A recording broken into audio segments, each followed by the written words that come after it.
cette spiritualité dans l'homme pour qu'il y ait possibilité acceptée par l'homme. C'est impossible sinon autrement, impossible. Or,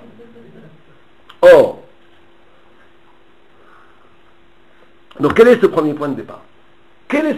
Où est la première connaissance qui est connaissance et qui n'est pas de l'ordre du référentiel? Alors le Maharal, toujours lui, nous dit la chose suivante. Il dit, c'est toi-même. C'est ton ami, c'est toi. Toi, tu n'existes pas. Comment toi, tu te perçois toi-même? Tu n'existes pas à partir du fruit d'un raisonnement. Tu dis pas, ah oui, parce que 1 plus 1 font 2 et 2 font 3, j'existe. Non. L'évidence de ton existence n'est pas dépendante du raisonnement. C'est l'évidence. C'est une évidence. Si quelqu'un vient discuter si j'existe ou j'existe pas, je vais lui dire, je ne vais même pas discuter avec lui. Quelqu'un va me dire peut-être tu n'existes pas, je dis d'accord, va à Sainte-Anne. Je ne vais pas commencer à discuter avec le mec qui me dit peut-être tu n'existes pas. Quelqu'un qui va venir me dire peut-être que tes idées ne sont pas vraies, je vais commencer à discuter avec lui, peut-être même me mettre un doute. Peut-être que ce que je crois c'est faux, et moi je vais mettre un doute, etc.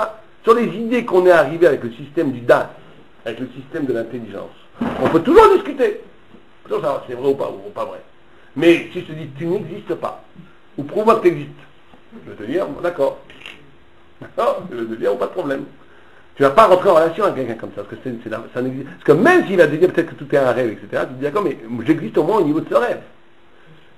J'existe au moins à un niveau, même à un niveau du rêve, j'existe. Il y a quelque chose qui existe pour qu'il y ait du rêve. Donc le fait que j'existe est indiscutable. C'est une clarté. C'est une clarté absolue. Or c'est ça qu'il faut bien comprendre. Ce qui s'est passé au Sinaï, là je vous demande un peu d'attention, parce que c'est fondamental. Ce qui s'est passé au Sinaï, c'est pas comme les gens croient qu'au Sinaï on a vu des nouvelles idées ou on a vu une vision extraordinaire qu'on va rapporter à nos enfants. Au Sinaï, ce qui s'est révélé, c'est l'essence même de l'être, l'essence même des choses, qui fait sens et qui donne une nouvelle dimension à mon ami, à mon moi. À mon moi. C'est ça qui se passe au Sinaï. Au Sinaï, c'est la révélation du Mechouyav HaMetziut, comme ça le dit le Maharal, Mechouyav HaMetziut, ce qui oblige la réalité, c'est-à-dire l'essence des choses. La vérité en tant qui ne souffre aucun doute. La vérité de la vérité qui est révélée comme l'évidence de moi à moi. Et que cette vérité de vérité qui est révélée comme l'évidence de moi à moi va donner à mon moi une dimension insoupçonnée, d'infini. C'est la révélation de l'essence infinie du monde qui révèle en même temps ma dimension d'infini qui est le moi. C'est pour ça que Hillel Azaken dit Imanikan Akolkan. Si je suis là, tout est là. Si je suis là, c'est tout là. Il parle en même temps de lui quand il dit Ani, mais il parle aussi de Dieu. Parce que si je suis vraiment là, dans cette dimension de révélation de Arsinaï, je suis en même temps moi, infini, et cet infini est capable de voir l'infinité de Dieu. En tout cas, de la voir, de la percevoir, d'y être sensible. C'est ça qui s'est révélé à Sinaï. C'est un statut de vérité. C'est une dimension de l'être. C'est pas une vision une histoire à raconter aux enfants plus tard. Ce qui s'est passé, c'est un niveau de révélation d'être, ou pour dire en mots simples, c'est une révélation de la vérité au même niveau c'est pas un système de preuve, c'est pas un système de clarté de preuve. Quand le Ramban parle de brirout, de clarté, il parle d'une relation à l'être comme la relation à soi-même, comme l'évidence de soi à soi. L'évidence de soi à soi. Or, Sinaï, ce qui a été révélé, c'est que cette évidence de soi à soi a été révélée au niveau de l'essence même de l'être, au moment du secret même de la création, du secret même de la création et de la parole de Dieu. Et donc là, il y a quelque chose d'extraordinaire, la merveille des merveilles. Malheureusement, aujourd'hui, c'est pas le cas pour beaucoup de monde, mais c'est la merveille des merveilles. C'est ça que le Hamkout du Ramban, quand il parle du Père et du Fils, c'est ça. C'est que l'enfant, prenons un enfant sauvage par exemple, un enfant qui a vécu dans la forêt toute sa vie, il aura un mal et même il n'y arrivera jamais à parler, il n'aura pas de langue. Même si on va lui faire de la rééducation, ce sera très très dur. Parce que cette intelligence qui est en moi, qui est l'intelligence originelle, qui est l'écho de la, comme dit le Onkelos aussi au début de la création, il dit que quand on dit Nifra roi, Nifra Nishmat, Beapo, il dit qu'il donnait un roi même mal est là, que Dieu a mis son propre souffle dans l'homme. Comme si le souffle, la respiration étant le principe de vie. Comme si Dieu avait mis dans l'âme de l'homme serait la respiration divine. pour ça que chaque parole, dit le Maharal, commence par un hé, par un souffle. Chaque parole, on doit dire hé avant, comme un souffle. Parce que le souffle de Dieu est le principe même de la neshama, de l'âme de chaque homme. Or, quelqu'un qui est capable de s'épurer au point où il va entendre cette respiration divine en lui, il n'y a plus de différence entre Ani et Ani. C'est les deux Ani. Le Ani, c'est en même temps moi, et le Ani, c'est en même temps Dieu. Mais ce Ani s'éveille à lui-même que quand il y a un don d'amour des parents. C'est les parents, pas la langue des parents. Le Sefer Bitaron, le Chobat HaLevavot, il dit qu'il y a 7 niveaux de Bitaron. Il dit que le premier niveau de Bitaron, c'est le lait que tu bois de ta mère. Le lait que tu bois de ta mère. Le goût du lait. C'est la première notion de Bitaron, d'être sommaire sur quelque chose. D'être... De savoir... Or, c'est ça qui va t'éveiller. C'est-à-dire que on a parlé de l'origine, qui est ce point non référentiel qui est toi, mais ce point non référentiel que toi est éveillé à partir de l'amour de tes parents. À partir de l'amour de tes parents. Et quand le Maharal de Prague, quand le Rambam, pardon, il dit les parents ne vont pas raconter des histoires à leurs enfants. C'est pour ça que tu peux croire à la transmission. À première vue, c'est un argument qui dit, si on le prend au niveau simple, ça ne veut rien dire. Si, peut-être le père, il a raconté un baratin et qu'il va dire un baratin au fils. Et que ce baratin s'est reproduit de génération en génération. C'est possible. Qu'est-ce que veut nous dire le Ramban quand il dit que, et les enfants, les parents ne tromperont pas leurs enfants? Il parle ici d'une relation fondamentale père-fils. Il ne parle pas du tout de cette histoire qu'on va nous raconter. Il te dit que cette relation du père au fils, malheureusement, la relation du père au fils est très souvent trahie. Il y a trahison. Mais que fondamentalement, un enfant, si tu préfères, quand il écoute les paroles de son père, quand il est complètement innocent, tout ce que dit son père, c'est vrai. Il n'y a pas de doute. Il n'y a aucun doute. Il apprend ça comme 100% du vrai. Un tout petit enfant, qui n'a pas encore rusé, qui n'a pas été trahi. Un enfant qui n'a pas été trahi par son père. Tout ce que va lui dire son père, il va le croire. Et dans la relation père-fils, se joue la relation d'absolue vérité, d'absolue vérité.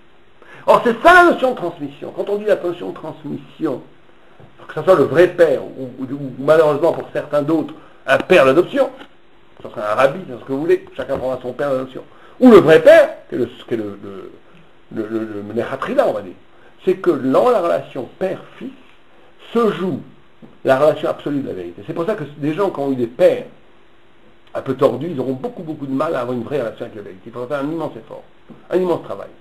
Parce que ce qui a été, c'est pas simplement qu'il a été trahi, c'est que la relation père-fils, c'est le statut même de la référence de la vérité absolue. Parce que c'est comme ça que la transmission, elle se passe. C'est comme ça que la transmission, elle se passe. Parce que la Torah, c'est la révélation même de l'être, mais de la révélation même du sens de l'être qui est donnée pour être retransmise. Pas que donner une seule fois mon Sinaï et après vous allez me raconter cette histoire. C'est pas ça qu'ils vont faire. Ce qu'ils vont faire, c'est que cette histoire qui se passe maintenant, qui est Arsinal, c'est une histoire qui se repasse tous les jours et qui se passe éminemment dans la relation père-fils. Dans la relation père-fils est reconduit dans l'enseignement, le père qu'enseigne à son fils la Torah, et reconduit l'événement sinaïque en soi. Et c'est ça que le Ramban nous dit. Le Ramban nous dit pas,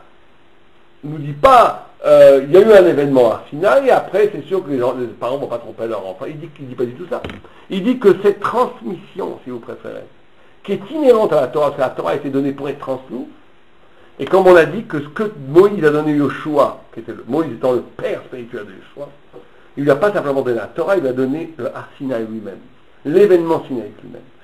Et Yoshua, qui était le père des Skenim, a donné à Oskenim l'événement, la Torah et l'événement lui-même de la Torah, etc. Et cette notion de transmission a à voir éminemment avec le secret intime du rapport père-fils. C'est pour ça qu'il faut faire très attention. Là, on sort d'autres sujets, mais c'est plutôt psychologique, mais c'est très important de ne jamais trahir ses enfants. De ne jamais trahir ses enfants. Parce que quand on trahit ses enfants, c'est pas simplement qu'on trahit ses enfants, on tue en eux la capacité d'accéder à cette notion d'absolue vérité. Et donc on les met dans les systèmes de preuves. À partir de maintenant, j'ai besoin d'une preuve pour croire. On m'a trompé, je ne vous crois plus. Apportez-moi des preuves. Et si tu es dans les preuves, tu es dans le monde des preuves. Tu es dans les preuves, tu n'es pas dans le monde de la vérité. Tu es dans le monde de la vérité, dans le système du Das. Mais tu es coupé de cette originelle vérité. Et tu auras besoin de preuves.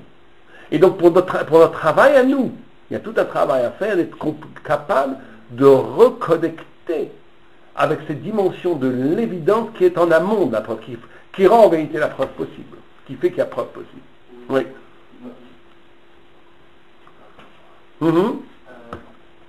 Allez-y, allez-y.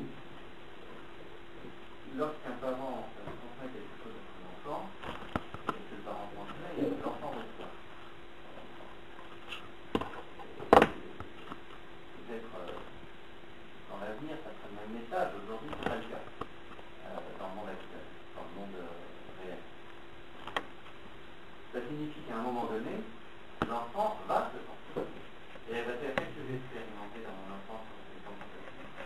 J'ai expérimenté la leçon, j'ai expérimenté la sécurité, mais à un moment donné de sa croissance, il va se dire, ils m'ont dit n'importe quoi. Pas parce que les parents disent n'importe quoi, parce que lui va expérimenter quelque chose qui va être nouveau et qui n'apparaissait pas, qui n'existait pas lorsque ses parents voulaient lui dire sur ce sujet-là. C'est très clair, mais je ne crois pas que quelque chose de nouveau remet en cause.